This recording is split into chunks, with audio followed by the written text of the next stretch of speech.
So before we start, well actually we're going to get into it, but I'm going to talk about LeBron James real quick. How many of you guys love LeBron James? Anybody out here? Okay, a couple homies in the back. Okay, well everybody remembers what he did the year before he won a championship. Everybody remembers the decision and the big press conference they had where he's like, not one, not two, not three, not four, but he's like, oh, we're going to win like a whole bunch of championships. And what happened at the end of the season? Zilch. He got nothing. Clutch, nothing. He was a horrible player. In my opinion, he was a horrible player that year.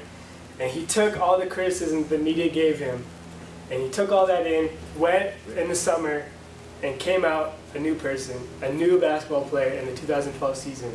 He had a new mentality. He was selfless. He was a passer. He knew what to do, decision making. He was really good at that. And at the end of the season, he was a champion. He took the clutch shots. He did what he could. And everybody remembers he was doing a little dance. He was giddy at the end. So what does LeBron James have to do with Romans 12:2? It's that renewal of the mind that happened to LeBron James. He put on that new mentality, that new mind that he had, and he won a championship. So let's read Romans 12:2 real quick. Do not conform to the pattern of this world, but be transformed by the renewing of your mind. Then you will be able to test and approve what God's will is, his good, pleasing, and perfect will. And when I was reading through that passage, two things came to my mind. Two processes.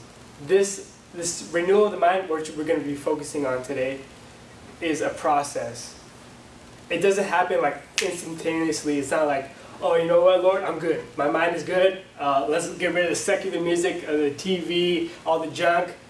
I'm focused on you. That would be amazing if that happened, but it's a gradual change. Yes, we're forgiven of sin and we're focused on the Lord, but we still have those old habits that stay right on our tail. But as believers, we must respond to the work of the Holy Spirit in us. My second point is it's an internal process. God's Spirit in us is changing the way we think.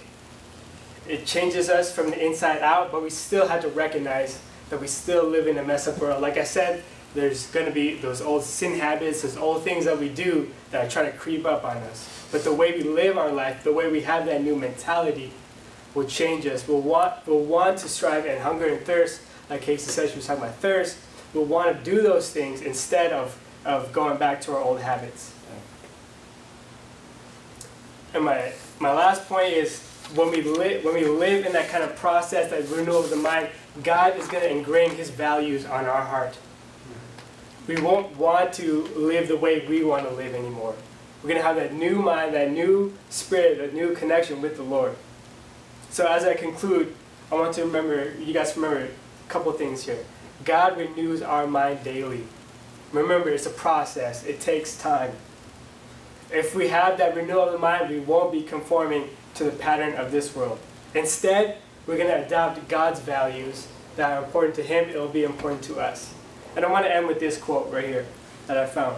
Our job is to cooperate with God's Spirit by seeking to feed into our minds information that will reprogram our thinking in line with the values of the kingdom. Thanks, guys.